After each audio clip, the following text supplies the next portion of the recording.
no programa do prefeito durante a eleição era justamente o processo de aplicar na nossa cidade as escolas cívico-militares. Importante você saber que no passado o governador Tarcísio, que está aplicando o modelo cívico-militar em mais de 100 unidades educacionais do estado de São Paulo, fez uma grande pesquisa com todas as escolas estaduais, qual escola estadual gostaria de virar escola cívico-militar. E a resposta foi unânime. Nenhuma escola de Araraquara quis adotar o modelo cívico-militar. Mas pasmem vocês, como essa esquerda, pelo amor de Deus, como essa extrema-direita é um negócio horroroso e não aceitou a resposta democrática das diretoras, coordenadores e coordenadores, professores do nosso município, eles querem botar a fórceps, eles querem botar goela abaixo esse processo aqui na nossa cidade. E é por isso que eles, há 2 meses atrás, mais ou menos, puxaram uma audiência pública para debater o modelo de escola cívico-militar. E aí, minha gente, eu queria dizer para vocês que a gente teve uma Câmara recheada de gente, estava muito cheia a Câmara mesmo, porém cheia de apoiadores da escola do modelo cívico-militar. E era uma audiência que era um ambiente extremamente violento para as pessoas que pensavam o contrário. Então a gente teve, por exemplo, algumas meninas que eram estudantes da Unesp, de pedagogia, inclusive elas estudam o processo educacional, tem elementos para o debate. Diferente de boa parte da plateia que não entendia quase nada de educação. E que elas foram vaiadas e silenciadas. Inclusive os próprios vídeos da Câmara demonstram, na própria... Sim. Demonstram como estava sendo difícil para elas poderem falar. Porque elas estavam sendo vaiadas, fora do microfone sendo xingadas. Muito difícil, eu tive que intervir para falar assim, ó, tem que garantir a fala de quem pensa diferente.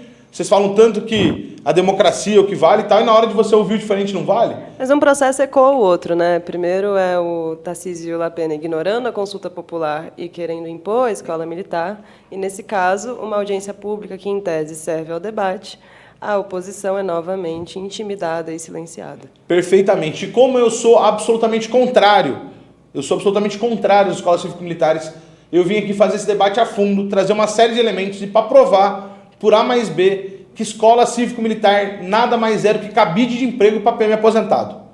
É disso que se trata. Vou começar colocando isso, porque essa é a premissa real. Esse é o esquema. E que, Gi, nada mais é do que uma escolha ideológica do governo. Você não tem embasamento técnico, pedagógico, nem dado nenhum que comprove que a escola cívico-militar é mais eficaz, é melhor os índices da educação do que a escola no modelo regular. Não há dados. Exatamente por isso, eu vou trazer uma série de elementos e eu coloquei aqui para vocês verem, vocês vão acompanhar aqui na tela.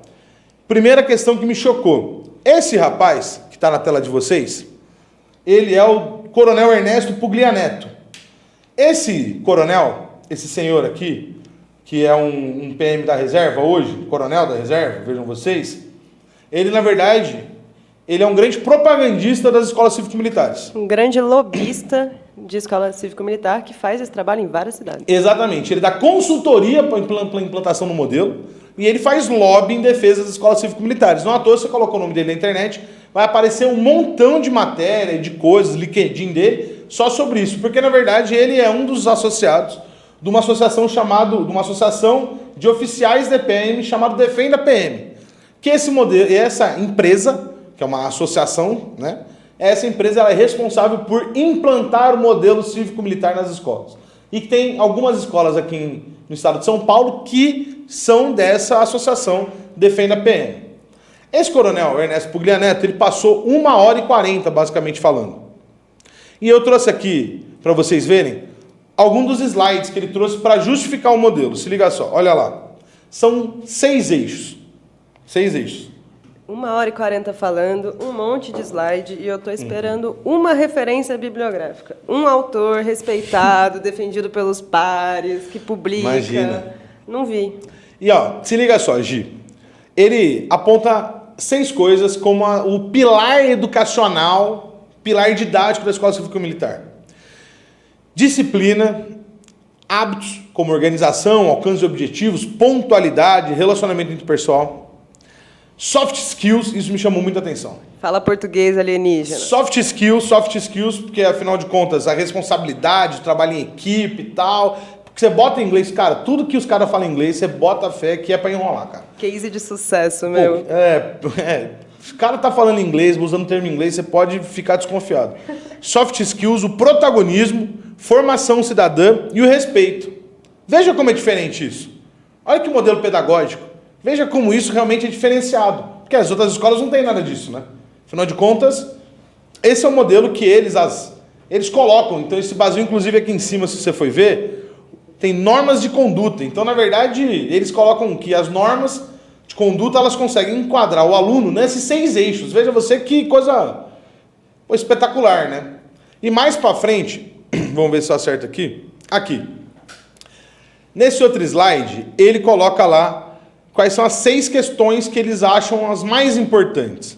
Então, o aumento das médias escolares. Eles falaram que, de forma impressionante, a escola aumentou uma média global de 0,5 ponto de um ano para o outro. Isso me lembra tanto o milagre econômico da ditadura. Pois é. Gia, eles colocam que tem um aumento na aprovação de vestibulares. Olha que interessante esse tópico aqui. Eles colocam como uma redução da violência no entorno da escola. Como se a escola fosse responsável pelo problema de segurança pública dos centros urbanos do estado de São Paulo. E os policiais militares, ao invés de cuidado ao redor da escola, entram na escola. Que coisa, né? Pois é, nós vamos chegar lá no papel do professor lá dentro. Nós vamos chegar nesse ponto. Mas olha que interessante. Eles colocam que a escola é responsável, inclusive melhora os índices de segurança no entorno da escola. Isso é uma abstração, gente. Então a escola é responsável se tem violência, se tem crimes, se tem assaltos, se tem roubos, se tem tráfico. Isso é insano pensar um negócio desse. Você deposita na escola, deposita no professor um problema social, um problema de desigualdade, um problema de violência urbana, isso não faz o menor sentido. Mas enfim, olha lá. E aí eles colocam lá o fim da evasão escolar, felicidade em pertencer. Perfeito, felicidade. E olha que coisa mais interessante. Exemplo de inclusão e respeito à diversidade. Minha gente, pelo amor de Deus. Será? As escolas cívico-militares são, na verdade, um balde recheado de denúncias de assédio moral, um balde recheado de denúncias de violência contra a diversidade. De regras estéticas. Inclusive de algumas denúncias, no caso do Paraná, de que as meninas não podiam usar cabelo colorido, ou que não podia usar brinco, ou que o cabelo não podia ser cortado de uma determinada maneira, uma padronização de tudo que é jeito. Como que você fala uma escola que prega a padronização completa da vida do aluno, que é justamente no momento da vida dele no ensino médio, que ele está descobrindo as suas questões individuais, os seus gostos, as suas preferências, a vida inteira. E aí você bota tudo dentro da mesma caixinha e você fala ainda, Giovana, que, na verdade, a referência é um exemplo de inclusão e respeito à diversidade. Pô. Gui, eu cheguei a ler matérias em que tem uma escola que vigiava as redes sociais dos estudantes. E vejam vocês, agora eu queria entrar no debate do papel do policial dentro da escola. Porque qual que é o argumento deles? Não, na escola cívico-militar o professor vai continuar sendo professor e policiais militares aposentados cuidarão da parte disciplinar. Porque para eles o problema da educação no Brasil não é falta de investimento, não é falta do professor ser valorizado, não é falta de estrutura, não é porque mais da metade das escolas no Brasil não tem quadra poliesportiva, não tem biblioteca, não tem laboratório de informática, não tem laboratório de biologia. Não, o problema deles é um problema disciplinar. Não é um problema didático, não é falta de valorização do professor. Não é porque é uma matéria que saiu semana passada que demonstra que mais de 50% das escolas no Brasil não tem saneamento básico. Pelo contrário, o problema dele é um problema disciplinar. É um problema moral. Não é um problema do aluno que não tem condição de comer ir para a escola. Mas não à toa, o bolsonarismo está desde 2017 e 2018 escandalizando com a escola, né? Eles começaram com kit gay, para ir aos poucos criando esse problema de que existe uma desordem moral, uma balbúrdia, né? Já diria o Weintraub, nas instituições de ensino. Eles precisam agora entrar para corrigir o problema que eles criaram. Exato. E tem uma questão interessantíssima, porque esse método, vocês vão ver, é um método genérico e vago. Durante toda a explanação do coronel aí, ele não deu nenhuma referência bibliográfica, gente. É um tapa na cara de milhares de estudiosos da educação. Em Araraquara, inclusive, a gente tem a Unesp, que foi a minha casa, minha universidade. Um beijo pra galera da Unesp que está assistindo. Tem pessoas brilhantes que estudam justamente processo educacional, a formação desse aluno, a formação do professor, material didático. E os caras foram incapazes de conseguirem apontar um método didático, que é um modelo genérico, um modelo vazio, um modelo ideológico, único e simplesmente. E eu queria levantar para vocês qual é o papel do policial militar dentro da escola, porque, veja, eles defendem que o policial militar é um policial e não vai dar aula. Inclusive, não vai ter patrulha ideológica contra esse professor, viu? Eles falam isso. Lembrando que a extrema-direita, a mesma que defende que o policial esteja dentro da escola, é a mesma direita que defende que o professor é o seu inimigo. Não é à toa que o líder deles, Eduardo Bolsonaro, chegou a comparar professor com traficante. Eles demonizam a figura do professor. Inclusive, falar que o professor é militante. É isso que eles fazem o tempo todo. Não é à toa que na hora de votar o piso salarial do magistério eles causam problema, eles são contra a valorização profissional dos educadores, né? E então eles tentam demonizar o professor. E aí eles pegam e falam, o problema da educação é porque falta policial militar aposentado dentro da escola. Qual que é a questão? Eles acham que vai dar certo você ter uma coordenação didática, pedagógica, que vai lidar com os professores, e uma coordenação disciplinar. Só que eles não entendem Isso não faz nenhum sentido. E eles não entendem, Gi, que a partir do momento que você entrou da porta da escola, tudo é pedagógico. Tudo é pedagógico. Inclusive quando você lida com problemas de disciplina na escola. Você tem profissionais treinados e formados na universidade para pensar em isso, como você lida com a relação interpessoal desse aluno. Tem um problema de violência na escola, você não resolve com mais violência, com mais opressão. Pelo contrário. Aí eles pegam esse policial aposentado, que vai lidar só com a questão disciplinar. E o que mais me choca é que a média salarial dos policiais militares aposentados que trabalham nas escolas cívico-militares é superior ao salário do professor, gente. É superior, é uma média de R$ 7.500 para o PM que já é aposentado. Então, qual é o papel? Qual é o papel? Isso não é por medo. Isso nem inclusive fazer patrulha e vigilância ideológica contra o professor que está na sala de aula. Eu me pergunto, será que esse professor vai poder debater o que ele quiser na sala de aula?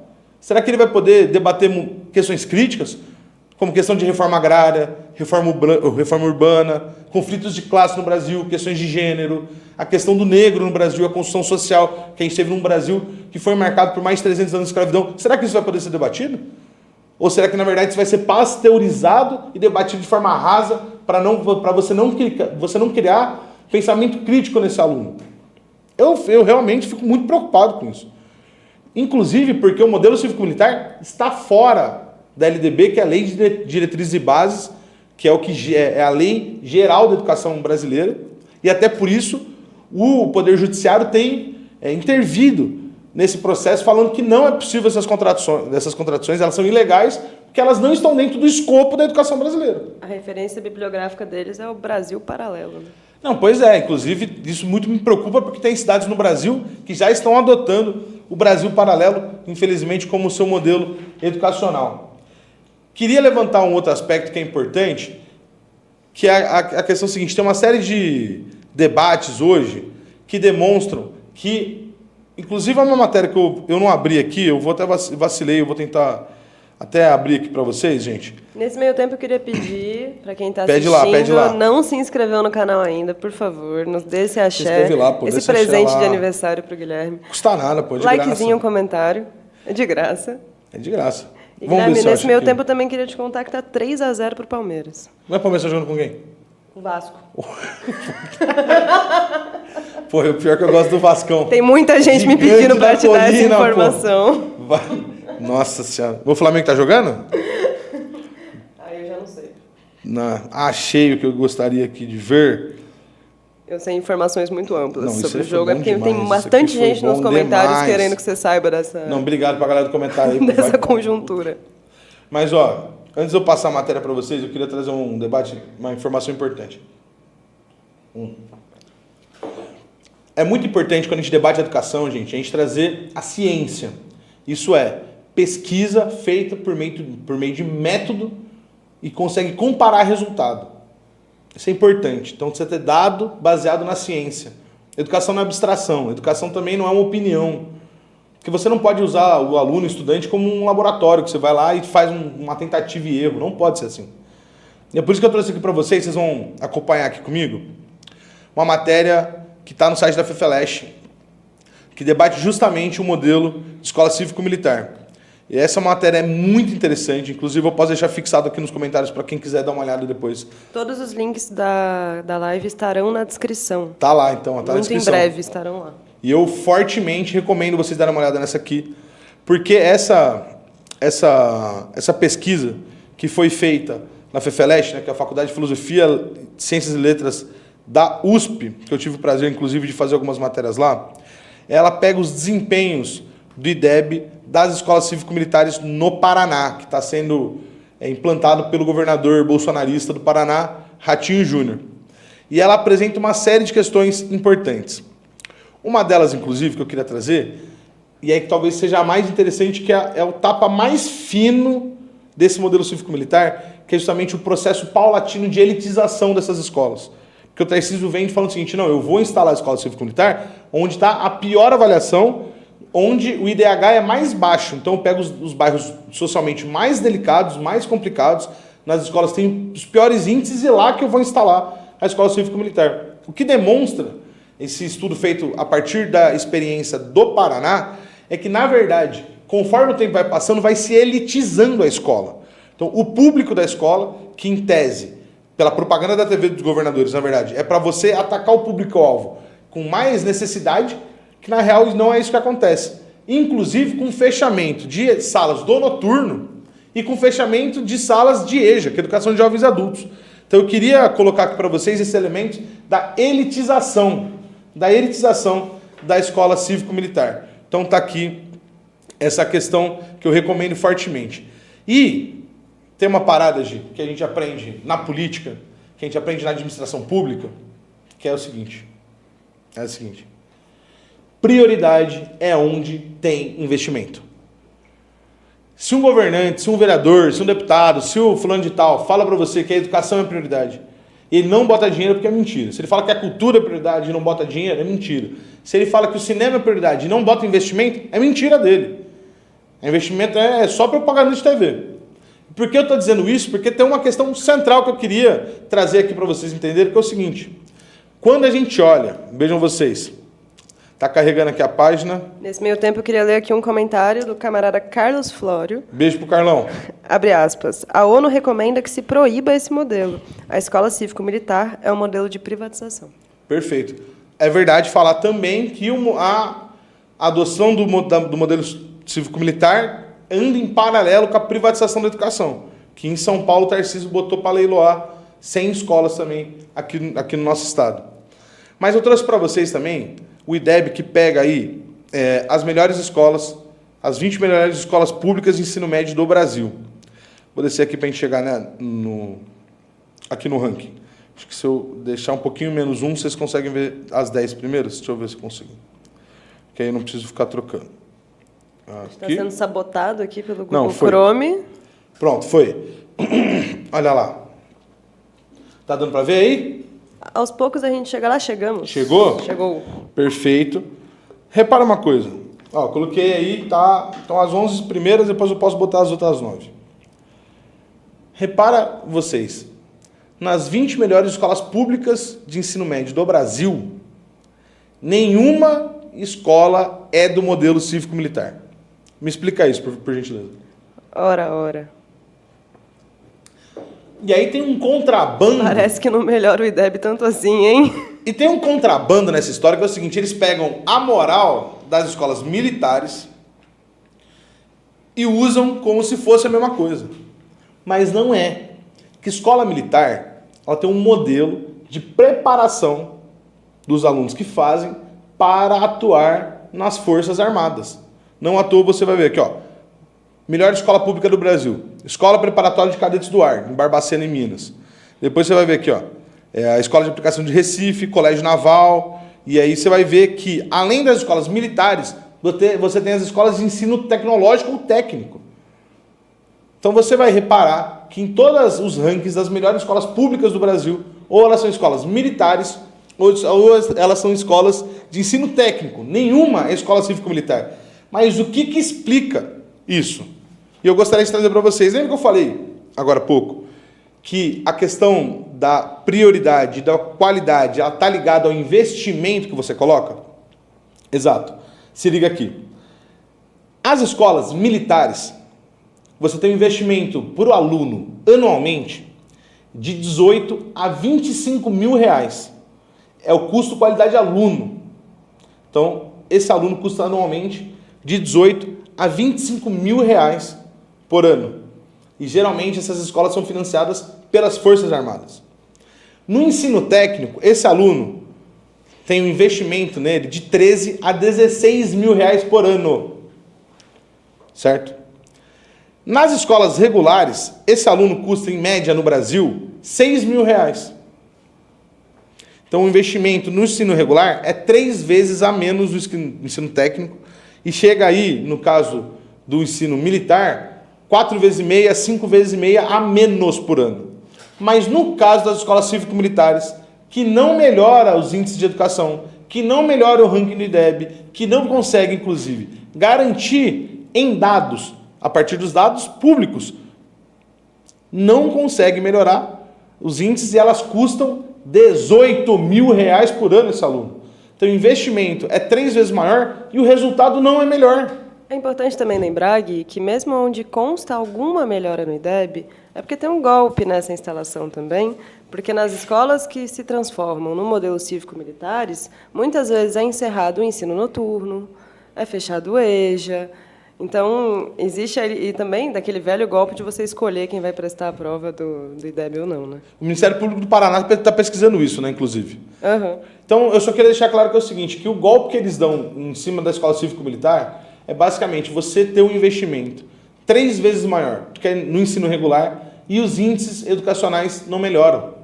Eles pegam o prestígio da escola militar, o investimento da escola técnica, não garante o aprendizado técnico, também não garante com que esse aluno vá para a Força Armada e também não melhora substancialmente a questão do ensino na educação regular. Minha gente, escola cívico-militar não pode ser adotada na nossa cidade, porque é um modelo puramente ideológico e defendido única e exclusivamente pela extrema-direita, não só aqui do nosso município, mas nacionalmente. Então eu queria trazer esses elementos, porque esse debate ele fica aí, vira e mexe de volta, que a Araraquara tem audiência pública. Inclusive, me chocou muito o secretário de governo aqui do nosso município, o tal do Leandro Guidolin, foi lá e falar que o prefeito não quer colocar uma, mas quer trazer 2 escolas cívico-militares para a nossa cidade. Pelo amor de Deus, cara. Pelo amor de Deus, sabe? Então, prioridades, né? Não, eu tenho tem coisa que me chama que tem atenção. Coisa mais importante para fazer, né? Tem pouca coisa importante para fazer no nosso município, né? A Araraquara tá tranquila, né, filho? Para você ficar pensando em trazer escola cívico-militar. Então, assim, eu fiquei realmente muito sentido mesmo pensando sobre esse assunto. Queria compartilhar com vocês essas questões que, para mim, são absolutamente importantes e que eu acho que esse assunto é um assunto que vai render muito mais e nós vamos continuar aqui na luta contra a aplicação e implantação do modelo cívico-militar em Araraquara.